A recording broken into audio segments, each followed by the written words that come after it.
फेरि पनि प्रभुलाई धन्यवाद। आजको यो सुन्दर बिहानमा तपाईहरु सबैजनालाई स्वागत भन्न चाहन्छु र प्रभु येशू ख्रीष्टको नाममा न्यानो अभिवादन। जय मसीह, शालोम। हामीले यो रिफर्मेसन सिरिज गरिरहेका छौं अनि आइतबारको दिन रिफर्मेसन डे हो, 31 अक्टोबर, जसलाई हलोविन डे पनि भन्दछ। अहिले हलोविन डे त पुरै यो भूतप्रेतहरूको डे भइसक्यो, तर हलोविन भनेको चाहिँ अल सेन्ट डे हो। अनि त्यो ओल्ड स्कटिस ल्याङ्ग्वेज हो। हालो भनेको पवित्र अनि हालोविन भनेको अल सेन्ट डे, सबै सन्तहरूलाई सम्झने दिन। अनि त्यही दिनमा महान सुधारवादी पिता मार्टिन लुथरले आफ्नो 95 थिसिस विटनबर्ग क्यासल चर्चमा थोक्नु भएको त्यही दिनको अवसर पारेर अनि त्यहाँबाट सुधारको अभियान विश्वव्यापी रूपमा सुरु भएको हामीले हेर्यौं। र यो सिरिजमा हामीले सुरुमा रोड टु रिफर्मेसन गर्यौं। रिफर्मेसनको आवश्यकता किन पर्यो, क्याथोलिक चर्चको दमन अत्याचार सामाजिक रूपमा, आर्थिक रूपमा, राजनीतिक रूपमा र विभिन्न अरू रूपमा गरेको दमनलाई चिर्नको निम्ति मार्टिन लुथरले कसरी अभियान चलाए भनेर हामीले सुरुमा हेर्यौं। र दोस्रो लेक्चरमा कसरी मार्टिन लुथरले आफूभन्दा अगाडिका प्री रिफर्मर्सहरू अर्थात् अग्रजहरूले सिकाएका कुराहरूलाई लिएर त्यसमाथि टेकेर त्यसमा आधारित भएर कसरी रिफर्मेसनको बिगुल बजाए भनेर हामीले हेर्यौं। र जसमा हामीले जोन विक्लिफ, इयान हस र अरू अभियानहरूलाई हेर्यौं। अनि मार्टिन लुथरले उहाँहरूबाट धेरै सिक्नु भएको थियो। उहाँहरूको शिक्षामा आधारित भएर नै गर्नुभएको थियो, किनभने मार्टिन लुथरलाई स्रोत चाहिन्थ्यो। त्यत्तिकै मार्टिन लुथरले सुधार गर्नुभएको होइन। र मार्टिन लुथर चाहिँ एउटा ठुलो प्रेरितको रूपमा अगमवक्ता जस्तै खडा भए, जसले पहिलाका सबै दबाइएका रोमन क्याथोलिक चर्चले दबाएका शक्तिहरू, आवाजहरूलाई फेरि बुलन्द रूपमा एकदम बलियो रूपमा बोलेको हामीले हेर्यौं। अनि आज हामी अर्को नक्षत्र, रिफर्मेसनका अर्को नक्षत्रको बारेमा हेर्न गइरहेका छौं, जसको नाम अर्लिक ज्विङ्गली हो। उहाँ स्विट्जरल्यान्डको सपुत हुनुहुन्थ्यो। अनि मार्टिन लुथरले जर्मनीमा रिफर्मेसन गरे भने ज्विङ्गलीले स्विट्जरल्यान्डमा रिफर्मेसन गरे। अनि ज्विङ्गली पनि मार्टिन लुथर जत्तिकै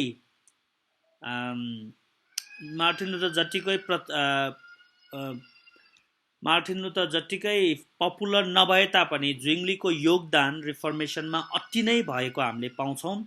कतिजनाले ज्विङ्गलीलाई द फरफादर अफ रिफर्मेसन भन्दछ, किनभने ज्विङ्गलीको लेखहरू हेर्दाखेरि मार्टिन लुथरले भन्दा अगाडि नै ज्विङ्गलीले त्यो सुधारको अभियान सुरु गरिसकेका थिए।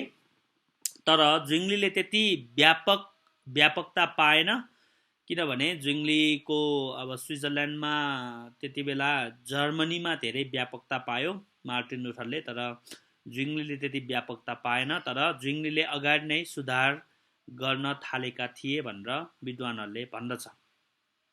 अनि यो महान ज्विङ्गलीको घरमा मैले पुग्ने, हामी जाने अवसर पायौँ। उहाँको घरहरू पनि हेऱ्यौँ, उहाँको बाइबल पनि हेऱ्यौँ, अनि उहाँको चर्चमा पनि गयौँ। अनि साँच्चै नै एकदमै त्यहाँ जाँदाखेरि एकदमै कस्तो महसुस भयो भने मलाई एकदमै त्यो महान रिफर्मर्सको घरमा जान पाउनु, उहाँको स्ट्याच्युहरू, उहाँको चर्चहरू हेर्न पाउनु चाहिँ एकदमै फिल हुने होइन। त्यो किनभने त्यो पढेको कुराहरू याद आउने, कसरी गर्नुभयो होइन, उहाँको जोस, उहाँको त्यो जिल रिफर्मेसनको निम्ति र रोमन क्याथोलिक चर्चसँग कन्फ्रन्ट गर्दाखेरिको त्यो अदम्य साहस होइन। उहाँको स्ट्याच्यु छ जसमा चाहिँ ज्विङ्गली चाहिँ उहाँ आर्मी पनि हुनुहुन्थ्यो अनि तरवाल लिएर उहाँको स्ट्याच्यु छ। अनि त तरवारलाई चाहिँ उहाँले सर्ट अफ स्पिरिट होइन त्यो अर्थात् वचनको रूपमा त्यो तरवारलाई राखेर स्ट्याच्यु बनाउनु भएको थियो। अनि एकदमै उहाँ भिलेज बोय हुनुहुन्थ्यो, एकदमै गरिब परिवारबाट आउनुभएको, सेन्ट ग्यालन भन्छ स्कटल्यान्डको, त्यहाँभन्दा अलि बाहिरको गाउँको व्यक्ति हुनुहुन्थ्यो। अनि यही ज्विङ्लीको बारेमा आज हामी हेर्न गइरहेका छौँ। अर्लिक ज्विङ्ली स्विजरल्यान्डको मानिसको बारेमा हेर्न गइरहेका छौँ। अनि हामीले धेरै कुरा गऱ्यौँ, अब होइन धेरै भूमिका नबाँडौँ। रोमन क्याथोलिक चर्चको बारेमा तपाईँलाई धेरै कुरा थाहा भइसकेको छ। रोमन क्याथोलिक चर्चले युरोपमा धेरै शताब्दीसम्म दमनकारी नीति र धार्मिक दमन गरि नै रहे, जसले गर्दाखेरि सबै समाज, युरोपका मानिसहरू झन्झन अन्धकार, झन्झन दुष्टता र झन्झन उनीहरूले लादेको नियमतिर धकेलिँदै गए र उनीहरू बाइबलभन्दा धेरै पर जान थाले, धेरै टाढा जान थाले र साँचो सुसमाचारबाट बिस्तारै वञ्चित हुन थाले। परमेश्वरले दुईटा नक्षत्रहरूलाई उडाउनु भयो, जोन विक्लिफ र जोन हस, तर उहाँहरूलाई विभिन्न रीतिले क्याथोलिक चर्चले दबाए। तर 16औं शताब्दीमा परमेश्वरले दुईटा अग्रजहरू, महान विद्वानहरूलाई उठाउनु भयो, मार्टिन लुथर जर्मनीमा र अर्लिक ज्विङ्ली स्विट्जरल्यान्डमा उठाउनु भयो, जसले युरोपमा सुधारको राको बाले। अनि यो 100 वर्षमा यस्तो व्यक्तित्वहरू उठाउनु भएको हामीले पाउँछौँ। तपाईँलाई थाहा छ, जोन विक्लिफ 14औं शताब्दीको, त्यसपछि जोन हस 15औं शताब्दीको र मार्टिन लुथर र ज्विङ्ली 16औं शताब्दीको, क्याल्भिन पनि। भनेपछि हरेक 100 वर्षमा परमेश्वरले उठाउनु भयो र 14औं शताब्दीमा जोन विक्लिफलाई दबाइयो, 15औं शताब्दीमा जोन हसलाई जिउँदै जलाइयो, तर 16औं शताब्दीमा न त मार्टिन लुथरलाई दबाउन सके, न त यो सुधारको अभियानलाई शान्त गर्न नै सके। अर्लिक ज्विङ्ली नयाँ वर्षको दिनमा 1484मा ग्लेरस भन्ने स्विजरल्यान्डको एउटा सानो गाउँमा जन्मिनु भएको थियो। अनि मार्टिन लुथर चाहिँ ह्युमेनिस्ट थियो। त्यो बेला यो रेनेसन्सले गर्दाखेरि, मैले भने अस्ति नवजागरणले गर्दाखेरि ह्युमेनिस्ट मुभमेन्टहरू धेरै नै चलेको थियो। ह्युमेनिस्ट भनेको चाहिँ अब धेरै रगत बगिसक्यो, धेरै नै मानव अधिकार हनन भइसक्यो। अब हामी चाहिँ मान्छेको उद्धारको लागि, मानवलाई जोगाउनको निम्ति असल ठाउँ बनाऊ यो संसारमा, हैन, राम्रोसित मानवको रक्षा गरौँ भनेर यो ह्युमेनिस्ट मुभमेन्ट चलेको थियो। यसको मुख्य व्यक्ति चाहिँ इरास्मस अफ रोटरड्याम हो। अनि त्यही भएर अहिले स्विजरल्यान्ड चाहिँ यो मानव अधिकारमा धेरै नै अगाडि छ, स्विजरल्यान्ड, नर्वे, हैन, किनभने उहाँहरूले त्यो बेला नै ह्युमेनिजम मुभमेन्ट चलाइसकेका थिए। अनि स्विजरल्यान्डमा यो अर्लिक ज्विङ्ली एकदमै ह्युमनिस्ट प्रवृत्तिको व्यक्तित्व र उहाँ महान ईश्वरशास्त्री र स्विजरल्यान्डको रिफर्मरको अग्रज व्यक्तिको रूपमा उहाँलाई हामीले लिन सक्छौँ। उहाँले परमेश्वरको वचनलाई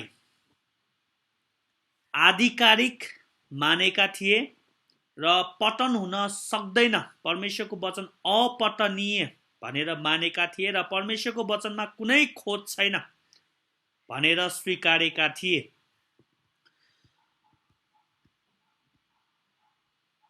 जसले गर्दाखेरि क्याथोलिक चर्चले उहाँप्रति रिस राख्न थालेको थियो। अनि त्यति बेला एकदमै युरोप यो अन्धविश्वासमा जकडिएको थियो। धेरै नै अन्धविश्वास थियो, किनभने क्याथोलिक चर्चले धेरै अन्धविश्वासका रीति कुरीतिहरू लादेका थिए।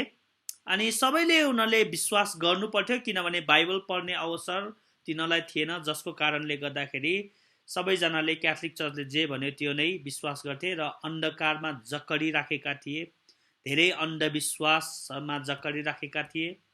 अनि यो ज्विङ्लीले ती अन्धविश्वासहरू हटाउन र ती कुरीति र ती विकृतिहरूलाई हटाउनको निम्ति एकदमै ठुलो भूमिका खेलेको थियो र त्यो भूमिका खेल्दा रिफर्मेसनका यी पिताले अदम्य साहस देखाउनु परेको थियो र यी अन्धविश्वासहरूलाई चिर्दै स्विजरल्यान्डलाई रिफर्मेसनमा लानको निम्ति यो स्विजरल्यान्डको सपुत ज्विङ्ली धेरै हदसम्म सफल भएका थिए।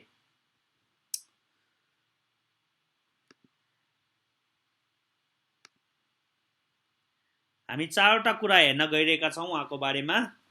पहिलो, अवेकनिङ इन ज्युरिक। उहाँको चर्च ज्युरिकमा थियो अनि ज्युरिकलाई कसरी उहाँले हैन, अब उहाँ यति प्रभावशाली व्यक्तित्व हुनुहुन्थ्यो कि उहाँले एउटा चर्चलाई मात्र अराइज गरेन, चर्चलाई मात्र जागृति चर्चमा मात्र ल्याएन, पुरै सहरलाई नै जगमगाउनको निम्ति, पुरै सहरलाई नै उठाउनको निम्ति उहाँ सफल हुनुभएको थियो। अझ सहर पनि होइन, क्यान्टोन भन्छ स्विजरल्यान्डमा, क्यान्टोन भनेको फेडरेसन भन्छ होइन, नेपालको प्रदेश छ नि, पुरै प्रदेशलाई नै उठाइदिए क्या उहाँले, पुरै प्रदेशलाई नै रिफर्म गरिदिए। ज्युरिक एउटा प्रदेश थियो, त्यो प्रदेशलाई उहाँले उठाइदिए। अनि त्यो बेला स्विजरल्यान्डमा कस्तो थियो भने हरेक प्रदेशको आफ्नो आफ्नो शासक हुन्थ्यो, शासन हुन्थ्यो होइन। स्विजरल्यान्ड भनेर देश भए तापनि, जसरी अहिले हाम्रो नेपाल देश पनि 7वटा प्रदेशमा विभाजन भएको छ नि होइन, 7वटा प्रदेशमा छुट्याइएको छ नि, हो हरेक प्रदेशको आफ्नै कानुन, आफ्नै सभाहरू हुन्थ्यो होइन, सभासदहरू हुन्थ्यो, प्रदेश सभा हुन्थ्यो, त्यस्तै थियो। अनि आफ्नो प्रदेशले आफूलाई जे मन लाग्यो त्यो गर्न पाउँथ्यो, कसैको पनि त्यस्तो रोकटोक हुँदैन थियो। अनि ज्विङ्लीले पुरै प्रदेशलाई नै रिफर्म बनाएका थिए, ज्युरिक प्रदेशलाई। अनि यो कसरी गर्यो त्यो विषयमा हामी अलिकति चर्चा गरौँ। ज्विङ्ली पुजारी थिए, सबैजना पहिला क्याथोलिक पुजारी नै थिए, किनभने अरू चर्च नै थिएन होइन। जोन विक्लिफ पनि क्याथोलिक पुजारी थिए, जोन हस पनि क्याथोलिक पुजारी थिए, मार्टिन लुथर पनि क्याथोलिक पुजारी थिए र सन्त पनि थिए, र ज्विङ्ली पनि क्याथोलिक पुजारी नै थिए सुरुमा। ज्विङ्ली एकदमै देशभक्त थियो, एकदमै उहाँप्रति, एकदमै आफ्नो देशप्रति एकदमै ठुलो श्रद्धा र भक्ति थियो। अनि त्यो देशभक्ति भएको कारणले त्यति बेला के चलन थियो भने पोपको निम्ति स्विजरल्यान्डले, ज्युरिकले आफ्नो सेनाहरू पठाउनु पर्थ्यो युद्धको लागि। अनि त्यो युद्धमा धेरैजना ज्युरिकका सेनाहरू मारिए। अनि ज्विङ्लीले के काम पाएका थिए भने तिनीहरूको सेवा गर्ने, जो मरेकाहरूको सेवा गर्ने, जुन घाइतेहरूको उपचार गर्ने, त्यस्तो काम पोपबाट पाएका थिए र उहाँले पैसा पनि पाउनुहुन्थ्यो। तर उहाँले आफ्नै देशका त्यत्रो सेनाहरू मरेको देखेर उहाँको मन धेरै रोयो, धेरै नै विचलन भयो, जसको कारणले उहाँलाई एकदमै रिस उठ्न थाल्यो यो पोपको करतुत देखेर। पोपले होइन आज्ञा दिने सेनाहरू पठाऊ भनेर सेनाहरू पठाउने, युद्धमा स्विजरल्यान्डका छोराहरू मर्ने, जसको कारणले उहाँ एकदमै रिसाउन थाल्नुभयो, रुष्ट हुन थाल्नुभयो होइन। तपाईँलाई थाहा छैन, अहिले पनि पोपलाई सुरक्षा दिन स्विजरल्यान्डको आर्मीहरूले सहायता गर्छ। भ्याटिकन सिटीमा स्विस गार्ड भन्छ, अहिलेसम्म पनि त्यो परम्परा छ। स्विजरल्यान्डकै आर्मीले, सेनाहरूले पोपलाई संरक्षण गर्ने काम गर्छ। अनि यो कारणले गर्दाखेरि ज्विङ्ली एकदमै जुर्मुराए र रिसाएर यो कुराप्रति चर्को आलोचना गरे, जसको कारणले ज्विङ्ली चाहिँ राष्ट्रिय हिरोको रूपमा उदाएका थिए त्यो बेला नै। अनि उहाँ त्यति मात्र थिएन, उहाँ एकदमै प्रखर बाइबलका शिक्षक हुनुहुन्थ्यो। उहाँले युनिभर्सिटीमा पढाइसक्नु भएको थियो, युनिभर्सिटीबाट ग्रेजुएट भइसक्नु भएको थियो बासलबाट। अनि उहाँले चाहिँ बिस्तारै मण्डलीका पिताहरूको बारेमा पढ्न थाले र ओरिजिनल बाइबल ल्याङ्ग्वेजहरू पढ्न थाले। र मैले अस्ति भने नि इराजमसले Greek New Testament, critical Greek New Testament लेख्नु भएको थियो त्यो बेला, जसले चाहिँ यो भल्गेट न्यू टेस्टामेन्टमा जति पनि भल्गेटमा ल्याटिनबाट ट्रान्सलेट भएको बाइबलमा कति त्रुटिहरू र कति परम्परालाई समर्थन गर्नको निम्ति उनीहरूले चलाइएको शब्दहरूको बारेमा ग्रिक न्यू टेस्टामेन्टमा इरासमसले खुलेर आलोचना गरेका थिए। र इरासमसको यो ग्रिक न्यू टेस्टामेन्ट पढेर ज्विङ्गलीलाई चाहिँ धेरै कुरा थाहा भयो। क्याथोलिक चर्चहरूले बाइबललाई अलपत्र ट्रान्सलेट गरेर, मनोमानी ट्रान्सलेट गरेर आफ्नो सिद्धान्त लाद्नको निम्ति प्रयोग गरेको त्यो विसङ्गति, त्यो कुरीति र त्यो नियमहरूको विरुद्धमा बिस्तारै ज्विङ्गली खनिन थाले। अनि त्यो बेला एउटा के चलेको थियो भने एउटा मुभमेन्ट एट फन्टस भनेर भन्दछ, ब्याक टु द बिगिनिङ, अर्थात् मुख्य स्रोतमा जाऊ। यो अहिलेको कुरा नपर, तर पहिलो शताब्दीमा मण्डलीले के विश्वास गर्थे र बाइबल ग्रिकमा लेखिएको थियो, ल्याटिनमा किन पढिरहेको छ, ग्रिकमा नै पढ भनेर एउटा अभियान नै चलेको थियो। एट फन्टस भन्छ, स्रोततिर जाऊ भनेर। अनि ज्विङ्गली चाहिँ यसका अनुयायी थिए र उहाँले क्याथोलिक चर्चको नियम नीति भन्दा पनि उहाँभन्दा अगाडिका अग्रजहरू अर्थात् मण्डलीका पिताहरूको बारेमा पढ्न थाले, ग्रिक न्यू टेस्टामेन्ट बाइबल पढ्न थाले, जसले गर्दाखेरि क्याथोलिक चर्चको दमनकारी नीति, क्याथोलिक चर्चले गरेको दुर्व्यवहार र क्याथोलिक चर्चले जसरी मण्डलीलाई अन्धकारमा जकडिराखेको कारणहरू पत्ता लगाए, आफ्नो स्वार्थको लागि, पैसा कमाउनको लागि दरको खेती गरेको र जति पनि पर्गेटरी मेरीलाई पुज्नेदेखि लिएर सन्तहरूलाई प्रार्थना गर्ने, त्यसपछि मृतकहरूको निम्ति प्रार्थना गर्ने, ती सबै कुराहरू अबाइबलीय भएको कुरा ज्विङ्गलीले चाल पाए। अनि त्यहाँदेखि ज्विङ्गलीले क्याथोलिक चर्चको अधिकारमाथि प्रश्न चिन्ह लगाउन थाले कि क्याथोलिक चर्चको अधिकार छैन। उहाँले के थाहा पाए भने क्याथोलिक चर्चले बाइबल भन्दा पनि, धर्मशास्त्र भन्दा पनि आफ्नो अधिकार माथि लगेको, पोपले आफ्नो अधिकार माथि लगेको र बाइबलमा Bible plus church tradition, Bible plus पोपको अधिकार, बाइबल प्लस परम्पराहरू, बाइबल प्लस काउन्सिलका सभाहरू, जति पनि क्याथोलिक चर्चको काउन्सिल हुन्छ त्यो आधिकारिक छ, बाइबल भन्दा पनि आधिकारिक छ भन्ने कुरा जति पनि क्याथोलिक चर्चले सिकाएका थिए, ती सबै अबाइबलीय हुन् भन्ने कुरा बुझिसकेका थिए।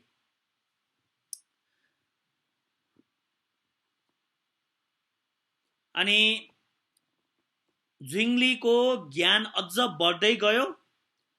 अनि उहाँले चाहिँ पछि गएर आफ्नो जुन पद छ पुजारीको पद, त्यो पदबाट परिवर्तन गरेर अब म पास्टर बन्न चाहन्छु भनेर उहाँ चाहिँ पास्टर हुनको निम्ति अग्रसर हुनुभयो। पुजारी बनिराख्न उहाँलाई झ्याउ भयो र पास्टर बन्नको निम्ति उहाँ अगाडि जानुभयो।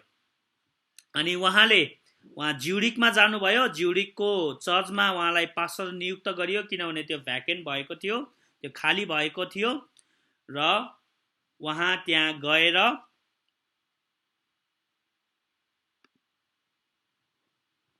त्यहाँको काउन्सिल अर्थात् जुन फेडरेसन हुन्छ, त्यहाँको सभा भनौँ न, प्रदेश सभा भनौँ, त्यहाँ गएर उहाँहरूसँग सँगसँगै काम गर्न थाले।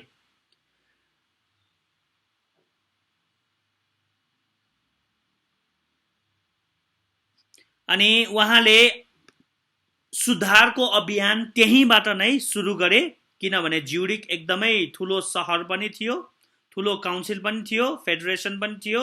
र उहाँले अब ती कुराहरू जुन उहाँले परेका र क्याथोलिक चर्चले गरेको दुरुपयोगको विरुद्धमा बुलन्द भएर त्यहाँ आवाज उठाउन थाले त्यो पुलपिटबाट।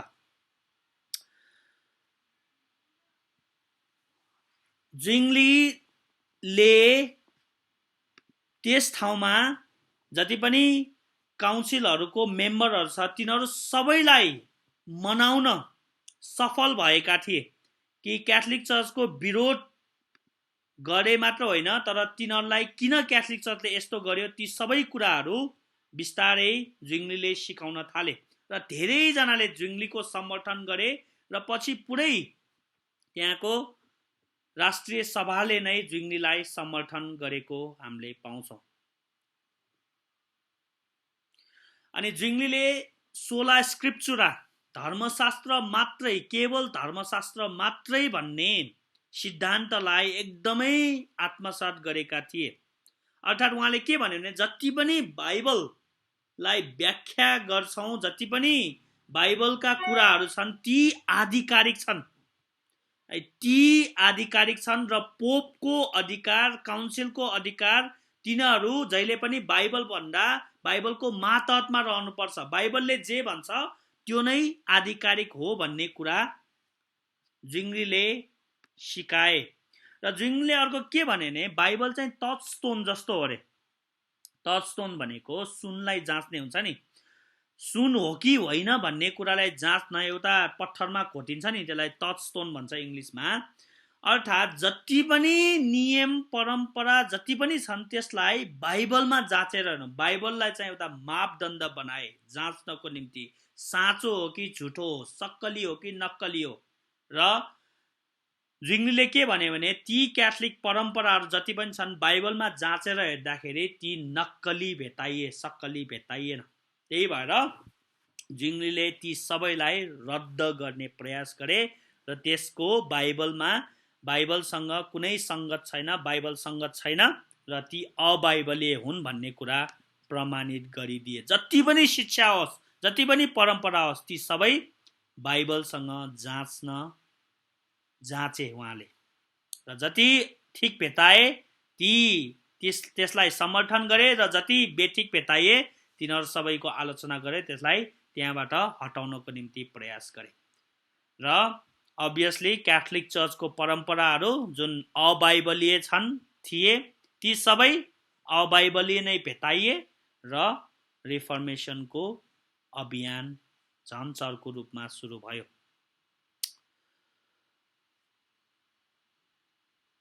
अनि अर्को इन्ट्रेस्टिङ कुरा चाहिँ के भयो भन्दाखेरि ज्युरिकमा ज्विङलीको रिफर्मेसन र त्यहाँको सभा यो चाहिँ एकदमै इन्ट्रेस्टिङ छ। स्टेट एन्ड रिलिजन एकै भएर काम गरे स्टेट एन्ड रिलिजन एकै ठाउँमा एकैचोटि काम गरे। अनि यसमा धेरै फाइदाहरू पनि हुन्छ धेरै बेफाइदाहरू पनि हुन्छन्। स्टेट र रिलिजनले एकअर्काले भनेको मान्न थाले है। अनि ज्विङलीले जे होस् पोपको शक्ति र जति पनि रोमन क्याथोलिक चर्चको जग नै हल्लाइदिए। सबैजना एकदमै जुर्मुराएका थिए। रोमन क्याथोलिकको जग हल्लाउन ज्विङली एकदमै सफल भएको थियो र मानिसहरूको हृदय जित्न सफल भएको थियो। मानिसहरूको सपोर्ट पाएका थिए ज्विङलीले र जसको कारणले रिफर्मेसन एकदमै अगाडि गए र ज्विङलीले यसरी प्रचार गर्थे कि मानिसहरू एकदमै रिफर्मेसन प्रति एकदमै लगाव र झुकाव राख्थे। ज्विङलीले आफ्नो अग्रजहरूको बारेमा भन्थे इयान हसको बारेमा जोन विक्लिफको बारेमा यो अभियान मैले आज मात्र सुरु गरेको होइन यो अभियान अगाडि नै सुरु भइसकेको थियो तर क्याथोलिक चर्चहरूले मारे हैन दबाए भनेर त्यस्तरी एकदमै महान प्रचारक उहाँ हुनुहुन्थ्यो जसले गर्दाखेरि धेरै मानिसहरूको समर्थन उहाँलाई प्राप्त भयो।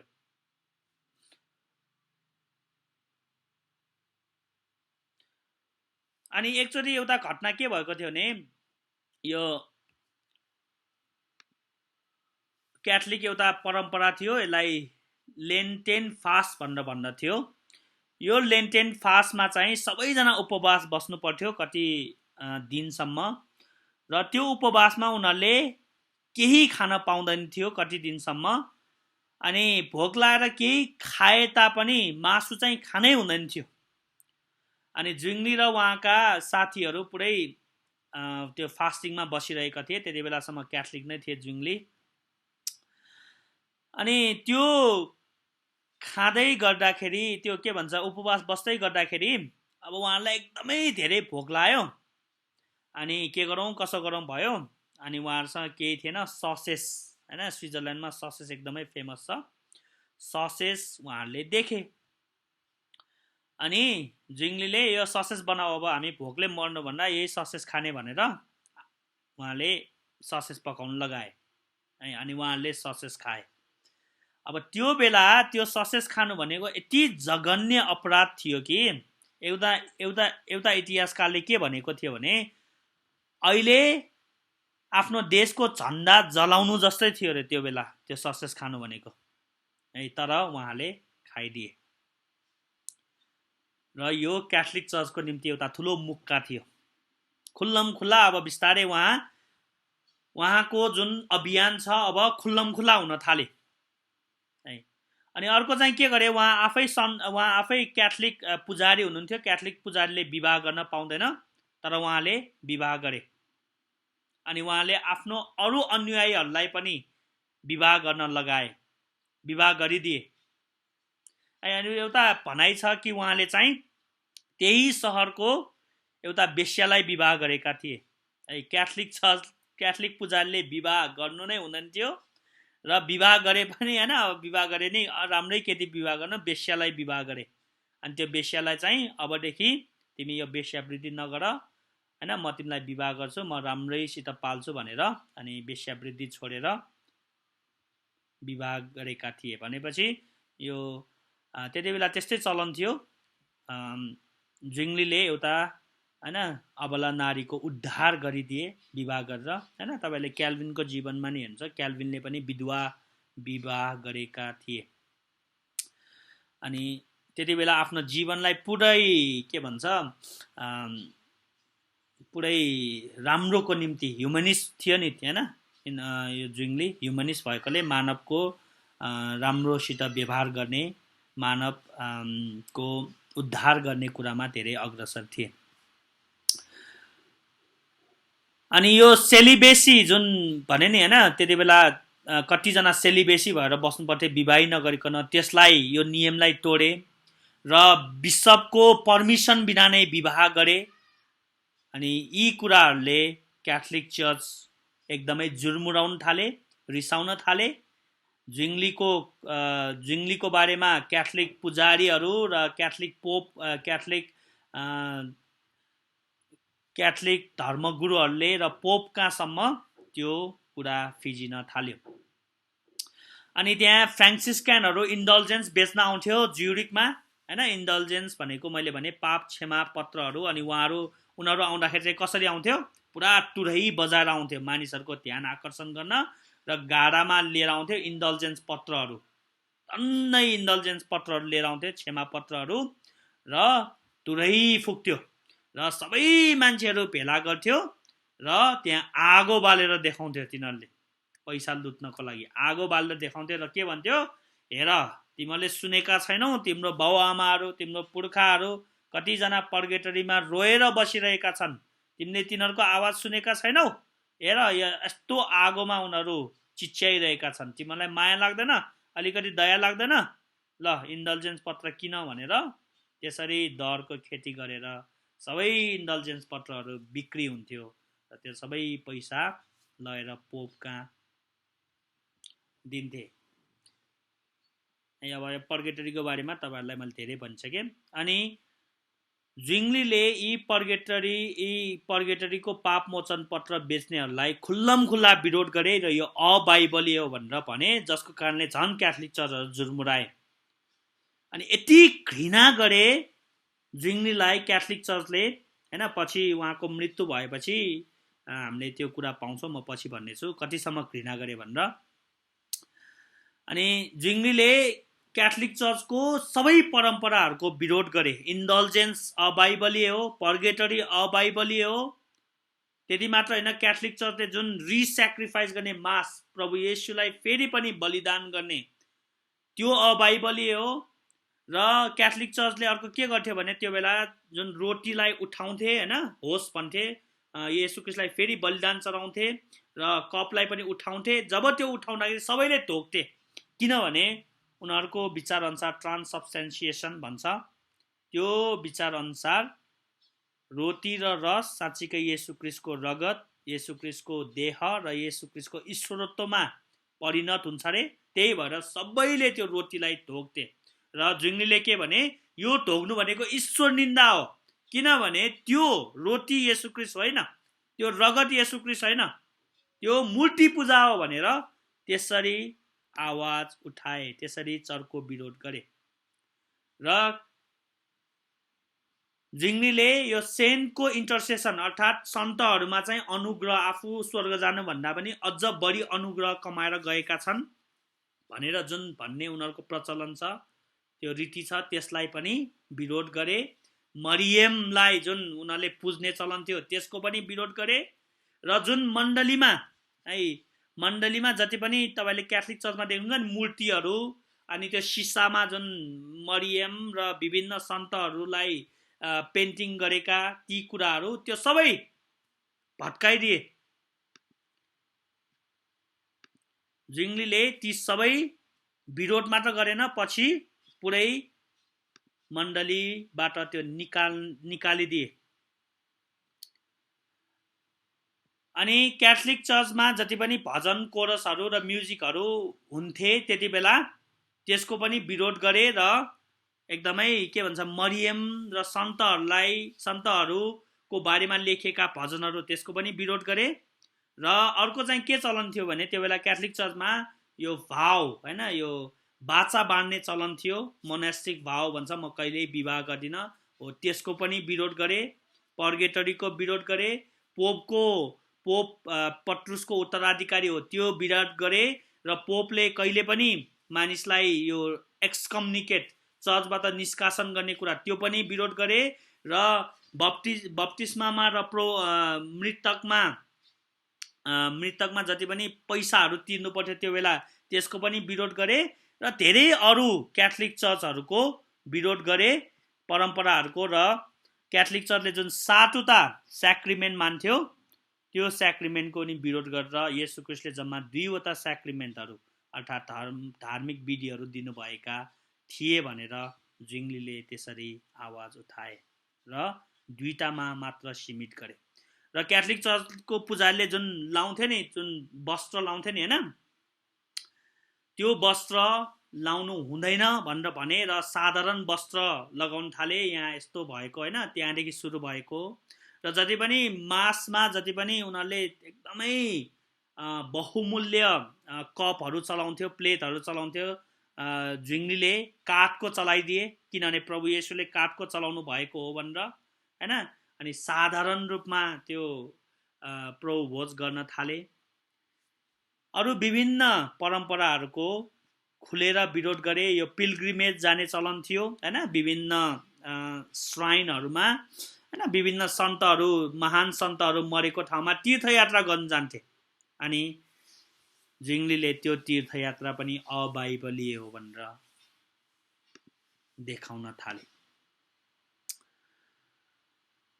भनेपछि जिङ्गलीले एकदमै चर्को आलोचना गरेर क्याथोलिक चर्चको जग हल्लाइदिए। अनि समर्थकहरू धेरै भएका थिए र विरोधीहरू पनि धेरै हुन थाले। अनि बिस्तारै जिङ्गलीलाई क्याथोलिकहरूले ईश्वर निन्दा गर्ने व्यक्ति, झुटो शिक्षक र देशद्रोहीको आरोप लगाए, जसको कारणले यो ठुलो एउटा होइन कन्ट्रोभर्सी हुन थाल्यो, डिबेट हुन थाल्यो।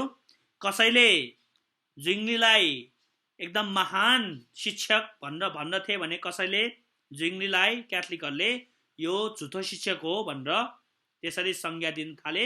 र ज्युरिक काउन्सिलले के गर्यो भने, ल अब ठिक छ, तिमीहरूले झुटो शिक्षक भन्छौ, हामी उसलाई महान शिक्षक भन्छौँ, ल अब त्यो डिबेट गरौँ नि त हैन, को झुठो हो को साँचो हो हामी डिबेट गरौँ भनेर काउन्सिलले क्याथोलिकहरूको जति पनि महान शिक्षकहरू जसले ज्विङ्लीलाई झुठो शिक्षक भनेका थिए, लाओ अब हामी एउटा पब्लिक डिबेट राखौँ भनेर उनीहरूले डिबेटै राखे। यो सभाघरमा उनीहरूले डिबेट राखे। अनि त्यो डिबेटमा विभिन्न क्याथोलिक स्कलरहरू आएका थिए ज्विङ्लीसँग डिबेट गर्नको निम्ति। र त्यो बेला ज्विङ्लीले आफ्नो पहिलो किताब लेखेका थिए, अर्थात् आर्टिकल लेखेका थिए, जसलाई चाहिँ 67 आर्टिकल भन्छ। जसरी मार्टिन लुथरको 95 थिसिस छ नि, उहाँको चाहिँ 67 आर्टिकल थियो, जसमा चाहिँ उहाँले एकदमै बुदाहरू लेखेको थियो कि अपोलोजेटिक्स तरिकाले, रक्षा शास्त्र गर्ने तरिकाले आफूले जति पनि बोलेका छन् ती कुराहरूको रक्षा गर्न र एकदमै हैन एकदमै आक्रामक तरिकाले त्यो लेखेका थिए। र त्यो दुईटा त्यो जति पनि 67 आर्टिकल छन् ती दुईटामा आधारित थिए, सोला स्क्रिप्चुरा र सोला क्रिस्टोस है, केवल धर्मशास्त्र मात्र र केवल क्रिस्ट मात्र भन्ने दुईटा महान सिद्धान्तमा उहाँको 67 आर्टिकल आधारित थिए। भनेपछि हामीले जुन 5 सोलास देख्छौँ नि रिफर्मेसनका, हो यो दुईटा सोलास ज्विङ्लीबाट आएका थिए। अनि यो नै स्विजरल्यान्डको चर्चको मुख्य कुने ढुङ्गा शासन भयो, केवल क्रिस्ट मात्र, केवल धर्मशास्त्र मात्र।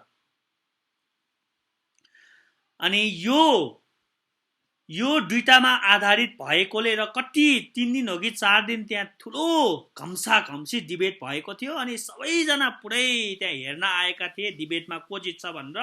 एकदमै दुईटा टेबलमा ज्विङ्ली र ज्विङ्लीका अनुयायीहरू र क्याथोलिकका अनुयायीहरू, शिक्षकहरू एकदमै घम्सा घम्सी डिबेट भयो कति दिनसम्म। र पछि गएर यो दुईटामा अधिक भएकोले ज्विङ्लीको जित भयो, क्याथोलिक चर्च हारे र त्यो डिबेटमा। त्यसपछि त्यहाँबाट क्याथोलिक चर्चहरू गए, क्याथोलिक चर्चका शिक्षकहरू गए र ज्विङ्लीलाई जुन झुठो शिक्षक भनेर लगाइएको संज्ञा फिर्ता गर्न लगाए। र यो कारणले गर्दाखेरि उहाँको इज्जत र मान र राष्ट्रिय गरिमा झन् बढ्यो, झन् सबैले वाह भन्न थाले ज्विङ्लीलाई। अनि सबैजना ज्विङ्लीबाट धेरै प्रभावित भए र धेरै नै ज्विङ्लीको गुणगानहरू गाउन थाले। अनि यो घटनापछि धेरै मानिसहरूले, त्यहाँका धेरै मानिसहरूले रोमी चलनहरू, रोमको चलन चाहिँ एकदमै अन्धविश्वास हो भनेर त्यसरी आवाज उठाउन थाले। र पुरै जति पनि चर्चहरू थिए त्यो प्रान्तमा, त्यो सबैलाई रिफर्म बनाउनु पर्छ भनेर जुर्मुराए। र सबैजना मानिसहरू गएर त्यहाँ भएको मरियमको मूर्ति, त्यो सिसामा हैन सन्तहरूको पेन्टिङ गरेको स्वर्गदूतहरूको मूर्ति, क्यान्डल बनाउने त्यो सबै भटाभुङ्ग गरिदिए, उनीहरूले हटाइदिए। त्यसलाई आइकोनोक्लाजम भन्छ, सबै निकालिदिए है। अनि यो गर्नुको एउटा उद्देश्य चाहिँ के हो भने, अक्सर के विश्वास गरिन्थ्यो भने यो किन गर्यो भनेर रिफर्मर्सहरूलाई सोद्धाखेरि, जब मण्डलीमा जान्छ तब त्यो येशूको मूर्ति, येशूको पेन्टिङ, मरियमको पेन्टिङ हैन, अब त्यो हरेक हप्ता देखेपछि या हरेक दिन देखेपछि त बिस्तारै हाम्रो दिमाग, पापी दिमागले के सोच्छ अरे, यो नै येशू हो भनेर सोच्छ अरे हैन। अनि बिस्तारै सपना देख्यो भने, येशूको सपना देख्यो भने त्यो मूर्ति आउँछ अरे के। त्यही भएर मान्छेको पापी दिमाग भएकोले त्यो राख्नु गलत छ भनेर एउटा तर्क दियो भने, अर्को तर्क चाहिँ यो चाहिँ मूर्ति पूजा हो, येशू बाहेक कसैलाई पुज्नु पाउँदैन। किनभने येशू कस्तो थियो कसैलाई थाहा छैन, त्यति बेला फोटोग्राफी थिएन हैन। त्यही भएर यो चाहिँ राख्नु मिल्दैन भनेर सबै भट्काइदिएका थिए। अनि लुथरको समयमा पनि यस्तै धेरै भएको थियो, तर लुथरले त्यो कुरालाई समर्थन गरेन, तर ज्विङ्लीले साँच्चीकै समर्थन गरे। त्यही भएर ज्विङ्लीको रेफर्मेसन लुथरको भन्दा अलिकति भयङ्कर नै थियो भनेर विद्वानहरूले भन्दछन्। जे होस् यो डिबेटले गर्दाखेरि ज्विङ्लीको इज्जत र प्रतिष्ठा चाहिँ धेरै नै बढेको हामीले पाउँछौँ।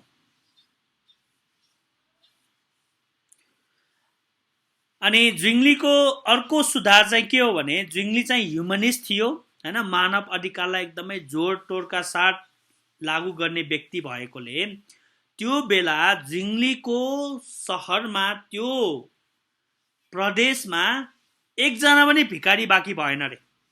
त्यतिसम्म भिखारीहरूलाई खुवाउने, भिखारीहरूलाई चर्चबाट लगेर दिने,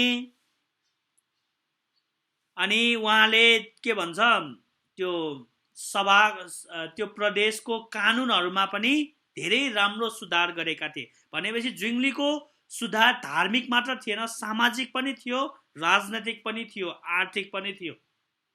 किनभने ज्विङ्लीले अब मर्सिनरीहरू अर्थात् पोपको निम्ति सेनाहरू पठाउन रोकिदिएका थिए। अब हाम्रो देशबाट कोही पनि पोपका सेना जान्दैन भन्ने कुरा रोकिदिएका थिए र जति पनि पैसा रोममा पठाउनु पर्थ्यो त्यो पैसा पनि रोकिदिएका थिए।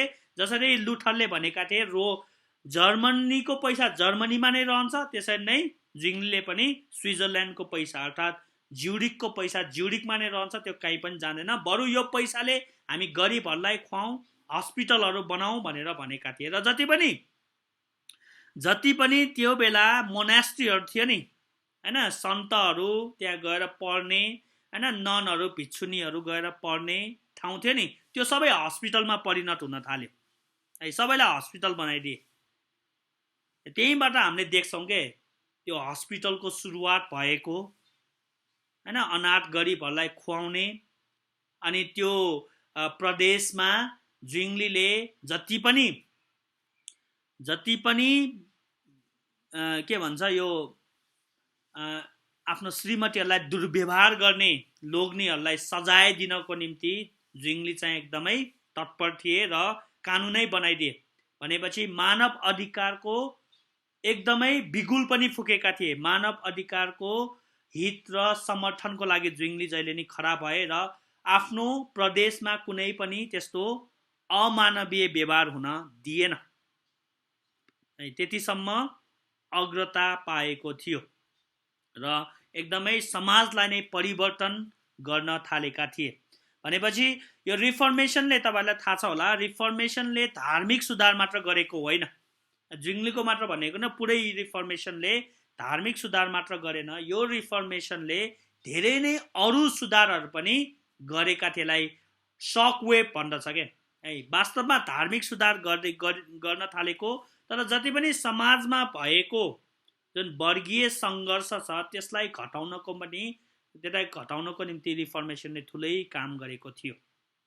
है, तपाईँहरूलाई पछि म भन्नेछु कि जुन मार्टिन लुथरको सुधारले गर्दाखेरि अमेरिकामा सुद्धा प्रभाव परेर कालो र गोरा जातिहरू बीचको जुन विभेद छ, जुन दूरी छ, त्यो दूरीलाई घटाउनको निम्ति सहायता गरेको थियो।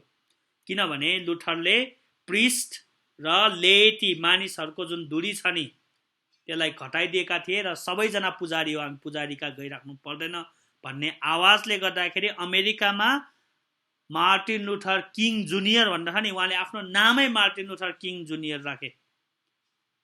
है, त्यस्तो समाजमा पनि धेरै परिवर्तन भएका थिए। अनि ज्विङ्लीको समयमा पनि यो धेरै हदसम्म हामीले देख्न सक्छौँ।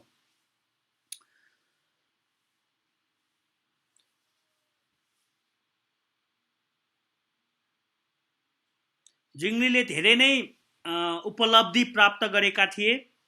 अनि उहाँले धार्मिक क्रान्ति गर्दै धार्मिक अभियान चलाउँदै उहाँले समाजमा पनि धेरै सुधार गरिसकेका थिए। समाज पनि एकदमै राम्रो हुन थालेका थिए र ज्विङ्लीको कारणले गर्दाखेरि अरू स्विजरल्यान्डको अरू प्रान्तहरूमा पनि धेरै राम्रो असर पर्न थालेको थियो। त्यो बेला चाहिँ कस्तो थियो भने अब स्विजरल्यान्डमा जति पनि प्रदेशहरू थियो, कुनै प्रदेश चाहिँ रिफर्म भएका थिए, कुनै चाहिँ क्याथोलिक नै भएर बसेका थिए।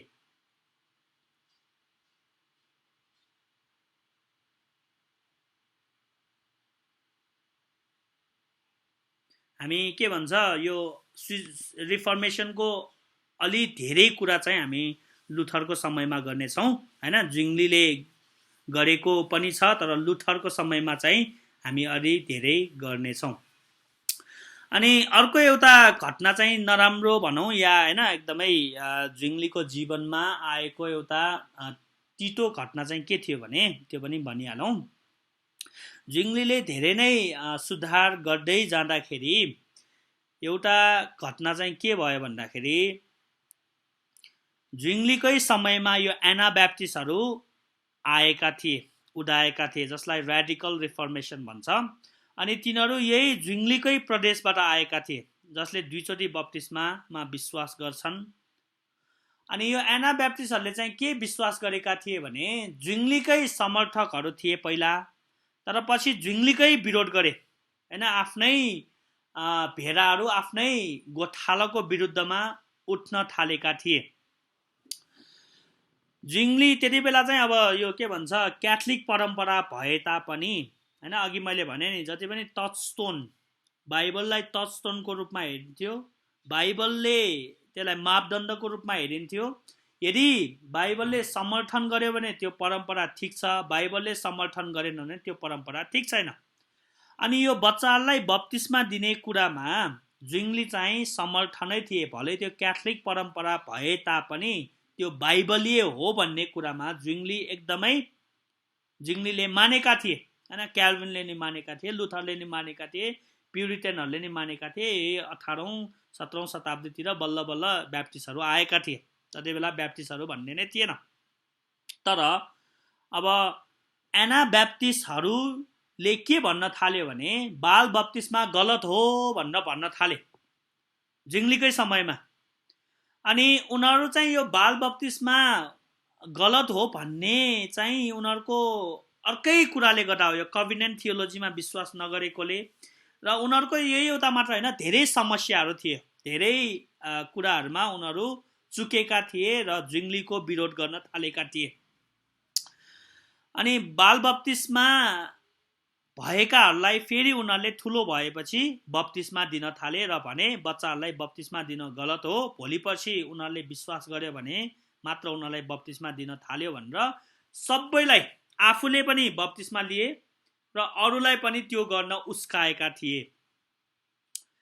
त्यसपछि यसले ज्विङ्गलीलाई एकदमै नराम्रोसित चोट पर्यो, आफ्नै समर्थकहरूले यस्तो गरेको कारणले। अनि ज्विङ्गलीले ल अब डिबेट राखौँ हैन, पब्लिक डिबेट राखौँ भनेर डिबेट राख्यो। जसरी क्याथोलिकहरूसँग डिबेट गरेका थिए, त्यसैले एनाब्याप्टिस्टहरूको स्कलरहरू आएर मेनो साइमन भन्छ है, को भन्छ त्यो मान्छेको नाम, त्यो तिनीहरूसँग डिबेट गरे। कति दिनपछिको डिबेटपछि ज्विङ्गलीले उनीहरूलाई गलत प्रमाणित गरिदिए है, गलत प्रमाणित गरिदिए र उनीहरूलाई आफ्नो शिक्षा फिर्ता लिनको निम्ति समय दिए र एउटा उर्दी जारी गरे, जसमा चाहिँ के भन्यो भने यति दिनसम्म तिमीहरूले आफ्नो शिक्षा फिर्ता लियो भने चाहिँ ठिक छ, नत्र हामीले कठोर नीति लिनुपर्ने हुन्छ भनेर ज्विङ्गलीले भनिदिए। अब मैले अघि भने नि चर्च एन्ड स्टेट छ नि होइन, चर्च एन्ड स्टेट एउटै हुनुका फाइदाहरू पनि धेरै थिए र बेफाइदा पनि धेरै हुन्छ। यहाँ चाहिँ एकदमै बेफाइदा देख्छौँ के, ज्विङ्गली र स्टेट, त्यो राज्य र चर्च एउटै, धर्म र चर्च एउटै हुनाले के भयो भने ज्विङ्गलीले अब के भन्यो भने उनीहरूले मानेन हैन, एनाब्याप्टिस्टहरूले मानेन, उनीहरू आफ्नै जिद्दीमा अडिग भए। अब ज्विङ्गलीले के भन्यो, अब तपाईँहरूले कारबाही गर्नुहोस् भनेर ज्विङ्गलीले स्टेटलाई अनुमोदन गरे, सिफारिस गरे र स्टेटले त्यही अनुसार काम गरे। पछि गएर यो सिद्धान्त, यो चर्च एन्ड स्टेटलाई चाहिँ अलग हुनुपर्छ भनेर आवाज उठाए, अहिलेसम्म पनि अलग छ है, कि चर्च छुट्टै हो, स्टेट छुट्टै हो, यो दुईटा कहिल्यै विवाह गर्नु हुँदैन भनेर चाहिँ भने। किनभने यसले गर्दाखेरि धेरै मानव अधिकारको हनन भएको थियो। क्याथोलिक चर्चले नि यही गरेका थिए हैन। क्याथोलिक चर्चले कहिले पनि मैले मारेको हो भन्दैन, क्याथोलिक चर्चले मारेको हो भन्दैन इयान हसलाई। क्याथोलिक चर्चले सिफारिस मात्र गरेको, तर मार्न चाहिँ राज्यले मार्छ है, मृत्युदण्ड दिन्छ। यहाँ पनि त्यस्तै भएको, ज्विङ्गलीले सिफारिस गरिदियो यिनीहरू झुठो हो, यिनीहरूले के भन्छ बाल बप्तिस्मा मान्दैन, यिनीहरूलाई चाहिँ अब जस्तो गर्नुहुन्छ गर्नुहोस् भनेर सिफारिस गरिदियो र कतिजना त्यहाँबाट भागे, कतिजना देश छोडेर गए र कतिजना चाहिँ एकदमै अडिग भएर रहे र तिनीहरूलाई समातियो र एकदमै इतिहासमा यो एउटा धब्बाकै रूपमा छ ज्विङलीको मिनिस्ट्रीमा कि तिनीहरूलाई चाहिँ भट्टाभट हैन हात खुट्टा बाँधेर त्यही स्विजरल्यान्डको त्यो ज्युरिकको नदी छ राइन भन्छ के भन्छ त्यो नदीमा फालिदिए र के भन्यो भने जुन पानीलाई तिमीहरूले इन्कार गर्यो त्यही पानीद्वारा परमेश्वरले तिमीहरूको न्याय गर्नेछ भनेर त्यो लिडर लगायत सबैलाई त्यही पानीमा डुबाएर मारिदिएका थिए। यो एउटा चाहिँ एकदमै ठुलो घटना भएको थियो ज्विङली आफ्नै समर्थकहरू यसरी आएकोले है आफै विरुद्ध खनिएकोले र धेरैजना मारियो र धेरैजनाले लखटियो देश निकाला गरियो र पछि भाग्दा भाग्दा भाग्दा भाग्दै कतिजना मारिँदा र एकजना विधवा थियो जसको चाहिँ लोग्नी पनि त्यसरी नै मारिएको थियो त्यसरी नै एनाबाप्टिस्ट भएकोले र भाग्दै गरेर स्विजरल्यान्डमा पुग्यो विधवाको करिब 3-4जना छोराहरू अलरेडी थियो बिचारा थिइन् हैन अनि के गरौँ भयो अनि त्यही बेलामा क्याल्भिनले भेटाएर त्यही विधवासँग विवाह गरेको थियो क्याल्भिनले विधवाको उद्धार गरिदिएको थियो। अर्को घटना ज्विङलीको जीवनमा भएको भनेको ज्विङलीले हैन अब हामी भोलि जर्मन रिफर्मेसन पढ्छौँ त्यहाँ के भन्छ मार्टिन लुथरले त्यो अभियान चलाइसकेका थिए र ज्विङलीले यता चलाउँदै थियो। जर्मन रिफर्मेसन र स्विस रिफर्मेसन सँगसँगै गइरहेको थियो अनि एउटा अब के विचार आयो भने यो जर्मन रिफर्मेसन र स्विस रिफर्मेसन चाहिँ एक गर्नुपर्छ है भन्ने भावना जागृत हुन थाल्यो र ज्विङलीले यो कुरा एकदमै चाहन्थे किनभने ज्विङलीले मार्टिन लुथरलाई आफ्नो बुवा सरह मान्थे आत्मिक पिता सरह मान्थे र एकदमै मार्टिन लुथरप्रति ज्विङलीको ठुलो श्रद्धा थियो अनि उहाँलाई भेट्न चाहन्थ्यो मार्टिन लुथरलाई ज्विङलीले भेट्न चाहन्थ्यो र यो कुरा मिल्यो र ज्विङली त्यहाँबाट गुप्त रूपमा जर्मनीमा गए अनि जर्मनीमा जाँदाखेरि हैन ज्विङलीलाई धेरै डर थियो बीचमै मार्ने हो कि किनभने क्याथोलिकहरूले त उसलाई झुटो शिक्षक भन्छेका थिए मौका पायो भने त मारिहाल्ने हैन त्यस्तो भइसकेका थिए भनेपछि ज्विङली जर्मनीमा पुगे तर यहाँ विडम्बना के थियो भने है अब अहिले नै यो कुरा सुनौं ज्विङलीको जुन ब्याकग्राउन्ड छ नि जुन स्कलास्टिक ब्याकग्राउन्ड जुन ह्युमनिजमबाट आएको फिलोसफीलाई मन पराउने दर्शनशास्त्रलाई मन पराउने र दर्शनशास्त्रलाई कति हदसम्म ज्विङलीले बाइबल व्याख्या गर्न प्रयोग गरेका थिए तर उता मार्टिन लुथर भने यो कुराको एन्टी थियो फिलोसफीलाई नि मन पराउँदैन थियो प्लेटो एरिस्टोटललाई ननसेन्स भन्थ्यो स्कलास्टिसिजमको खुल्लेआम विरोध गर्थ्यो अनि ह्युमनिजम मनै पर्दैन थियो मार्टिन लुथरलाई इरास्मससँग त पुरै उहाँको त घम्सा घम्सी नै भएको थियो यो बन्डेज अफ फ्री विल त्यही भएर मार्टिन लुथरले लेखेका थिए अनि यो दुईजना व्यक्तिहरू दुईटा ब्याकग्राउन्डबाट आएकोले उहाँहरूको कुरा चाहिँ सबै कुरामा मिल्यो अनि के भन्छ काउन्सिल अफ मेरीबर्ग भन्छ त्यो एउटा ठाउँमा भेटेको थियो त्यहाँ चाहिँ पहिला त्योभन्दा अगाडि नै चिठीहरू आदान प्रदान भइसकेको थियो त्यही बेला मार्टिन लुथर रिसाइसकेका थिए ज्विङली देखेर अनि विशेष गरी सबै कुरा मिल्यो 15वटा बुढामा 14वटा बुढाहरू मिले हैन त्यसमा हामी मिल्न सक्छौं सबै कुरा मिले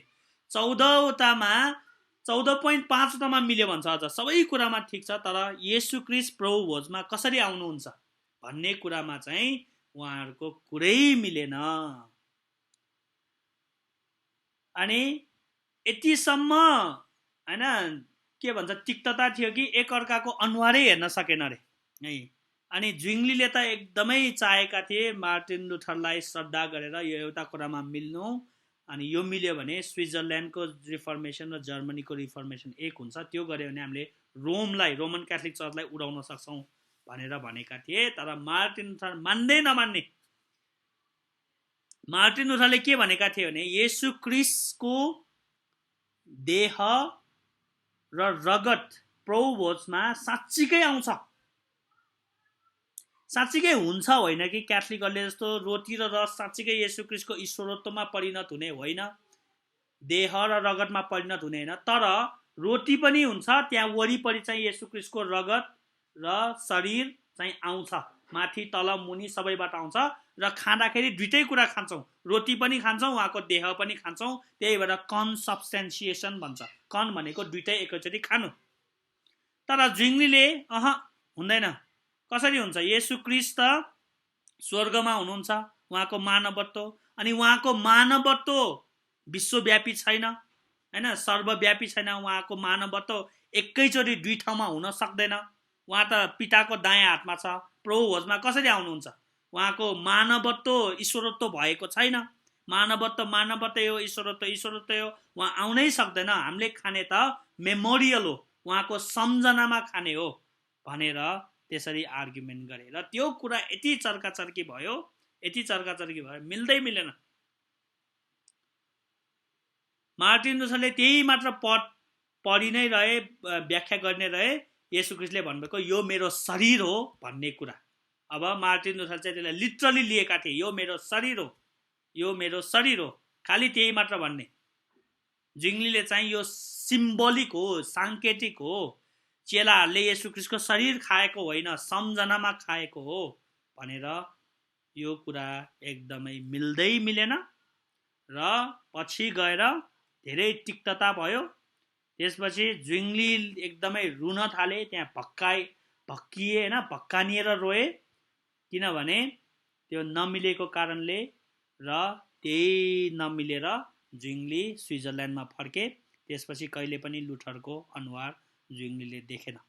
त्यसपछि स्विजरल्यान्डमा गएपछि ज्विङ्ली त्यहीँ नै रहे र त्यसको केही समयपछि नै ज्विङ्लीको हत्या गरिएको थियो है, हत्या भन्दा नि युद्धमा मारिएका थिए। अनि यही दुईटा कुरा चाहिँ मेरो विचारमा ज्विङ्लीको रिफर्मेसनमा एउटा तगारो भएको थियो, एकदमै ठुलो चोटको कारण भएको थियो। तर त्यो ज्विङ्लीको अदम्य साहस, ज्विङ्लीको जुन क्याथोलिक चर्चको विरुद्धमा खनिएको त्यो साहस एकदमै त्यो चान्चुने कुरा थिएन, उहाँले गर्दा स्विजरल्यान्डमा धेरै नै ठुलो रिफर्म भएको थियो।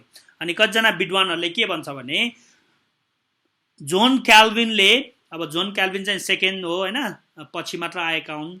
जोन क्याल्भिनले ज्विङ्लीको मार्टिन लुथरको भन्दा ज्विङ्लीबाट धेरै प्रभावित भएका थिए भनेर चाहिँ इतिहासकारहरूले भन्दछन्, किनभने ज्विङ्ली नै त्यस्तो पहिलो व्यक्ति थियो हैन, सबैभन्दा पहिलो त होइन, त्यो समयको पहिलो व्यक्ति थियो जसले सभर्निटी अफ गड, इलेक्सनको कुरालाई लुथरले भन्दा अगाडि लेखेका थिए भनेर इतिहासकारहरूले भन्छन्। यदि जर्मनीको रेफर्मेसनको मुख्य मन्त्र नै salvation by faith alone, justification by faith alone हो भने मार्टिन लुथरको, उता क्याल्भिनको सभर्निटी अफ गड र प्रिडेस्टिनेसन नै मुख्य मूल मन्त्र थियो। अनि जुन कुरा क्याल्भिनले ज्विङ्लीबाट लिएका थिए भनेर विद्वानहरूले भन्दछन्। र ज्विङ्लीले धेरै किताब लेख्न भ्याएका थिए, धेरै किताब है, उहाँले केही नभने 10-12वटा किताब लेखेर जानुभएको थियो है। त्यो किताबहरू अहिले पनि एकदमै महत्त्वपूर्ण किताबको रूपमा मानिन्छ र ज्विङ्लीको योगदानलाई हामीले बिर्सिनु हुँदैन। कतिपल्ट हामी अब खालि मार्टिन लुथर मात्र भनेकोले हामी कतिपल्ट ज्विङ्ली र क्याल्भिनको रिफर्मेसनलाई बिर्सिन्छौँ हैन। No doubt Martin Luther is the greatest हैन, मार्टिन लुथर चाहिँ सबैभन्दा महान हो भन्ने कुरामा कुनै शङ्का छैन। तर त्यो भन्दै गर्दा पनि हामीले अरू रिफर्मरहरूको बारेमा र उहाँहरूको योगदान चाहिँ बिर्सन हुँदैन। मैले अघि भने नि ज्विङ्लीलाई कतिसम्म घृणा गरियो क्याथोलिकहरूले। अब यहाँ देख्छौँ ज्विङ्ली चाहिँ पास्टर पनि थिए, प्लस ज्विङ्ली जहिले पनि त्यो सैनिक पनि भइ नै रहेका थिए। अनि ज्विङ्ली एक दिन यो कार्पल भन्ने युद्ध थियो, यो चाहिँ अब तपाईँलाई थाहा होला कि स्विजरल्यान्डको छिमेकी देश भनेको अस्ट्रिया हो, अस्ट्रेलिया होइन, अस्ट्रिया।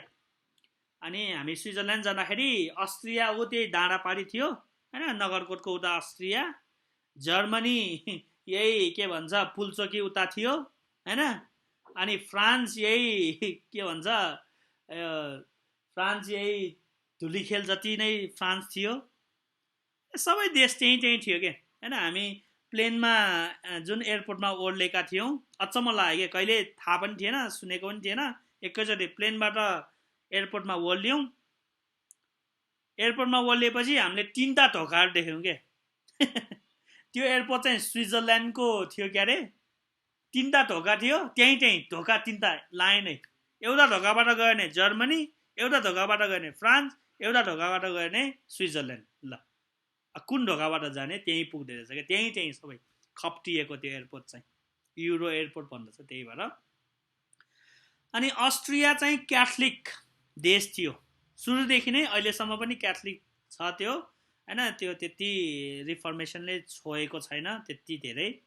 अनि अस्ट्रियाको क्याथलिक चर्चलाई चाहिँ पोपले धेरै प्रयोग गरेका थिए र यो ज्विङ्लीलाई समात्न र मार्नको निम्ति अवसर खोजिरहेका थिए क्याथलिक चर्चले। अनि यही सिलसिलामा ज्विङ्ली र के भन्छ स्विजरल्यान्ड र ज्युरिक र अस्ट्रिया बीच चाहिँ युद्ध छेडिएको थियो। अब त्यसलाई क्याथलिक र प्रोटेस्टेन्ट युद्ध पनि भनिन्छ हैन, तर अब राजनीतिक कारणले धेरै युद्ध भएका थिए र जसमा चाहिँ यो केपल युद्ध भन्दा हुन्छ 1531 मा, त्यो युद्धमा ज्विङ्ली पनि सहभागी भएका थिए है। ज्विङ्ली एकदमै देशभक्त थियो र जहिले पनि यो अब युद्धमा चाहिँ पहिलादेखि नै गएकोले जाँदथे। अनि अब यो जानु हुन्छ हुँदैन अब हैन, त्यो बेला अब हामी अहिलेको दिमागले सोच्छौँ, तर त्यो बेला अर्कै थियो हैन, तर उहाँ जानुभयो। अनि जाने क्रममा, त्यहाँ युद्ध गर्ने क्रममा ज्विङ्लीलाई ट्र्यापमा पारेर क्याथलिक चर्चले भनौँ अब अस्ट्रियाको सेनाले ज्विङ्लीलाई समाते र मारेर यतिसम्म ज्विङ्लीलाई घृणा गर्थे क्याथलिक चर्चले कि उहाँको शरीरलाई टुक्रा टुक्रा पारेर जलाएर धुलो पिठो बनाएर सुँगुरको गोबरमा र सुँगुरलाई जलाएको जुन धुलो पिठो छ त्यो मिसाएर नदीमा छरिदिएका थिए। त्यतिसम्म घृणा गरेका थिए क्याथलिक चर्चले ज्विङ्लीलाई, किनभने ज्विङ्लीले पनि पोपलाई एन्टिक्राइस्ट भनेर मानिसकेका थिए र रोमन क्याथलिक चर्चको सबै सिद्धान्तहरूलाई अबाइबलीय भनेका थिए। पोपको अधिकार माथि नै प्रश्न चिन्ह लगाएका थिए, जसको कारणले ज्विङ्लीलाई यति घृणा गरेका थिए हैन। मैले अस्ति विक्लिफको बारेमा भनेन, विक्लिफलाई पनि त्यस्तै गरेका थिए। विक्लिफ मरेर गाडिएको अवस्था थियो र पछि काउन्सिल अफ कन्स्टेन्टले विक्लिफको हड्डीहरू निकाल्न लगाए। आई थिङ्क आफ्टर 30 वर्षपछि हो कि कति वर्षपछि हड्डीहरू निकाल्न लाग्यो, किनभने विक्लिफको प्रभाव यति धेरै थियो कि मान्छेहरूले अहिले नै विक्लिफको कुरा गर्ने रहेकोले त्यो हड्डी सुधा निकाल्ने भनेर हड्डीहरू निकालेर, हड्डीहरू जलाएर धुलो पिठो पारेर पुरै नदीमा छरिदिएका थिए, कुनै पनि अंश बाँकी नहोस् त्यो शरीरको, त्यतिसम्म घृणा गरेका थिए। अनि ज्विङ्लीलाई पनि क्याथलिक चर्चले केही हदसम्म दबाएका थिए र 1531 मा ज्विङ्लीको असामयिक हैन, जम्मा कति 50 कति वर्षको उमेरमा नै ज्विङ्लीलाई मारेका थिए। र इतिहासकारहरूले के भन्छ भने यदि ज्विङ्ली अलि धेरै बाँचेको भए, लुथर र क्याल्भिन जति बाँचेको भए, सायद ज्विङ्लीले धेरै नै लेख्थे होला, धेरै नै लेखेर आज जति ज्विङ्ली प्रख्यात छ त्यो भन्दा पनि धेरै प्रख्यात हुन्थे होला भनेर विद्वानहरूले यसरी भन्छन्। तर असामयिक निधनले गर्दाखेरि ज्विङ्लीले जति गर्नुपर्ने हो त्यति गर्न सकेन, क्याथलिक चर्चले मारेर नै छोडे ज्विङ्लीलाई। तर एकजना अर्को व्यक्ति उदाइसकेका थिए जर्मनीमा, जसलाई क्याथोलिक चर्चले न मार्न सके न दबाउन सके र जसको अभियान स्विजरल्यान्ड र जर्मनी पछि एकै भए क्याल्भिनको समयमा, हैन। ज्विङ्गलीको सक्सेसर बुलिङ्गर, उहाँ र क्याल्भिन मिलेर हाल्भेटिक कन्फेसन लेखेका थिए र त्यो दुईटा एउटै भएका थिए। त्यही भएर ज्विङ्गलीको योगदान बिर्सिनु हुँदैन, उहाँको लेखहरू बिर्सिनु हुँदैन र रिफर्मेसन डेमा उहाँलाई सम्झिनु हाम्रो निम्ति एकदमै सौभाग्यको कुरा हुन्छ। त्यही भएर अर्लिक ज्विङ्गली पनि महान रिफर्मरहरूसँगै गनिन्छ। उहाँ पनि क्याल्भिन, लुथर जत्तिकै महान हुनुहुन्छ। उहाँको लेखहरू, उहाँको अदम्य साहस र उहाँले गर्नुभएको कामहरूलाई हामी यो रिफर्मेसन डेमा हामी सम्झन्छौँ। हामी भोलि मुख्य लेक्चर गर्नेछौँ मार्टिन लुथरको, उहाँले गर्नुभएको योगदान र उहाँको अलिकति थियोलोजी पनि हामी हेर्नेछौँ। हुन्छ, हामी आजलाई यति नै गर्नेछौँ। सबैजनालाई जय मसी। तपाईँहरूको केही प्रश्न छ भने भन्न सक्नुहुन्छ।